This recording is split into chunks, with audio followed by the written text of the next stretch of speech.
chili morita and tomatillo salsa. First, you're going to peel, wash, and roast your tomatillos.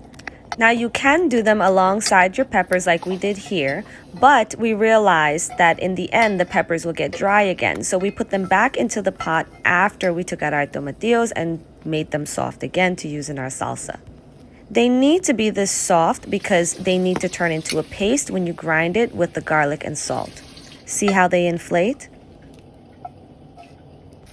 Keep flipping your tomatillos and try roasting them on all sides.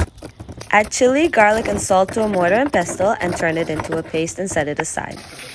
Once tomatillos are roasted and soft, it's time to put them into the blender. You can also use a large mortar and pestle, which would be more traditional. Add your paste to the blender and pulse until you get the consistency you like. Finish off with chopped cilantro and onions. We find that you can eat the salsa with actually quite a few things. You can put it on your plate, you can put it in tacos, or you can just eat it with chips like we're doing right here.